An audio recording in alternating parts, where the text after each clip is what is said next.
And along with the Nepal and as a later I am associated with Asian Institute of Technology. I am a student and doing my PhD in Asian Institute of Technology. And I'm doing my research on both telemedicine, especially focusing on gender dimension of telemedicine services in Nepal. My focus is related to the social aspects. So there are a lot of talk about the technical things and other aspects. So I will try to reveal a little bit more about the social aspects of telemedicine. Obviously, I will be able to share all of my findings within 7 minutes timeline. So I will quickly go through these two slides. So we can see here, this is the background. This is the one side at the remote rural area where we are doing video conference-based telemedicine with Kathmandu Model Hospital. So Sabolji is here. So this is the one size near Himalaya. So we can see here, these are the three sites. These are video conference-based telemedicine sites. Currently, these sites are connected with Kathmandu hospitals, and they are doing telemedicine with Kathmandu hospitals. Actually, in this my presentations, I will share my finding based on the two types of telemedicine system. Actually, my research is focused on the video conference-based telemedicine and mobile phone-based telemedicine. So I will share the results from the both platform telemedicine. So these are the video conference-based telemedicine.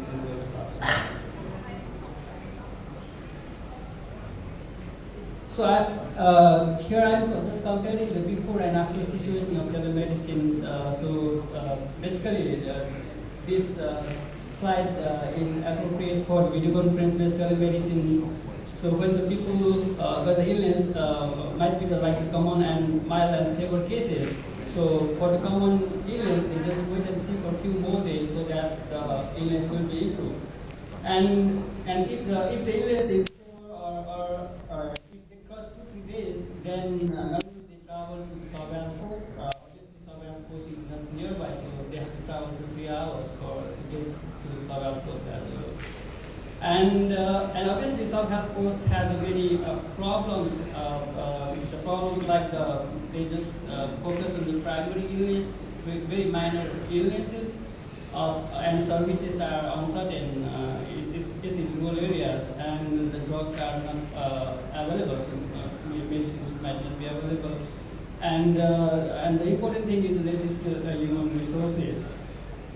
So finally, they reached to the higher health center, which is normally the district hospitals and some other city-based hospitals. So we can see here at the left side, you can see some people directly prefer to go to the city-based hospital. So it is a little bit thicker, the line figure. You can see the two trains. Some will directly go to the city-based hospital, and some other will just go to the surveillance post and other sectors. So this is after situation. Actually, we can see the line of the border is a little bit thinner. So these days people are more preferring to go to the local clinic that have the telemedicine services nearby.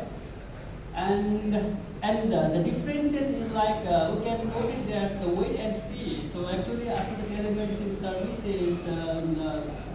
Normally people go to the local clinic that is in their periphery, and it is in the rural, it is inter-villages, so the travel is not much difficult for them. Further, we can see here, I have presented here the line graph. So this is the frequency of travel before and after situation from the video conference-based telemedicine side. The blue line indicates the before situation, and the red one indicates after situation. You can see here, this is the frequency of travel, like they travel annually, they travel twice in a year, they travel 3 times in a year for the higher health center. But after the intervention, we can see the very skewed, many people just travel once in a year. and the frequency, like the 2 times and 3 times, is significantly reduced after the telemedicine intervention. But it was earlier like the similar path, like the frequency of people traveling once in a year was 15, and twice was 16. So it was in a linear way. So I'm presenting here some of these benefits told by the users. These are the patient users. Actually, these results are from the in-depth interview with the users. So mostly they said that after the telemedicine intervention, so the consultations is strengthened, they get access to the doctors. And you can see here, so it reduces their mobility to the higher health center, so it makes it easier to treat all kind of illness, and the time saves significantly, enhance local health practitioner, and the referral travel is much managed after the telemedicine services. You can see here the psychological support for the rural patients as well, and you can note here some of the social aspects as well. So I think this is a tree graph I generated from the qualitative data analysis software. Actually, it indicates that the bigger the rectangle indicates the people say that things many times. Okay. So you can see the first one, the green one, is the bigger. It means that the many users, so that is one of the important benefits from these telemedicine services. Similarly, I will shed light on the hindrances. So these are hindrances according to the users. So yeah, from the yesterday and today we will talk more about these technical things. Yeah, still these technical things is major issues to access the telemedicine services in rural areas. So like we require power sources, technical persons in rural areas, and the most important network device is frequently broken. So the availability is also the concerns of them. And the most importantly, you can see here, this is the human factor, like we have awareness and managerial things. There are few of like the lack of lab services in rural areas. And the most importantly, the women and girls were told about household chores. That is also a crucial issue to get access to healthcare services.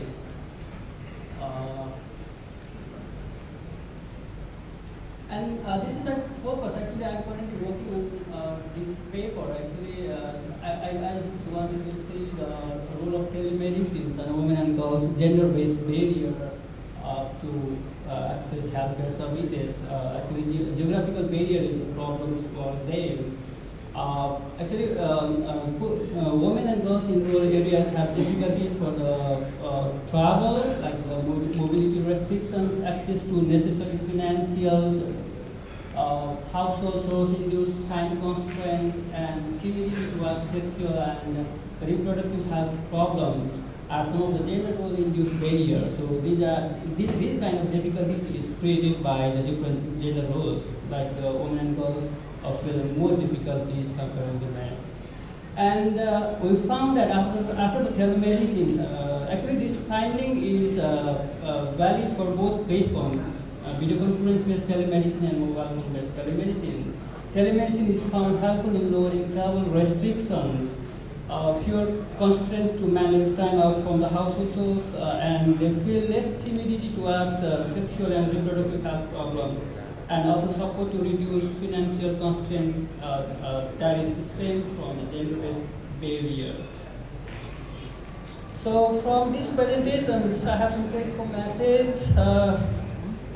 The first is telemedicine provides not only health benefit. Actually, we will talk more about this health benefit, but also it provides a social, technological, and financial comfortableness. So telemedicine is not a standalone services. So it has multiple dimensions, and we need to think about these dimensions as well. And similarly, at the barrier sides, we have technological, social, human policy, and managerial hindrances out there, which need to be overcome by all of us.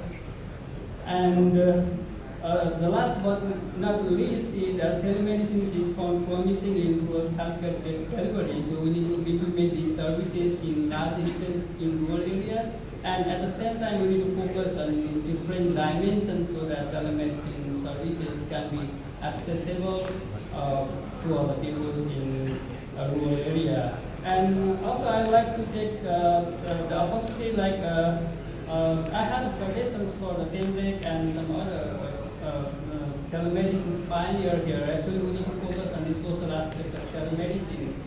So I have a suggestion, like we need to encourage the academic researchers to focus on the different dimensions of telemedicine so that we can have the sustainable telemedicine in the future. Thank you for your valuable time. So this is one of the English provided sites in Kathmandu. Thank you. Thank you, Mr. Rajan Parajuli. I think Nepal is a very good place to very usefully use telemedicine. Thank you very much. So we will talk about this question later. Thank you. Yes, thank you, Dr. Okay. Next speaker. Okay. Sorry, no more questions from the audience because we're quite short on time. Okay. Okay, thank you. So our next presenter is Saiful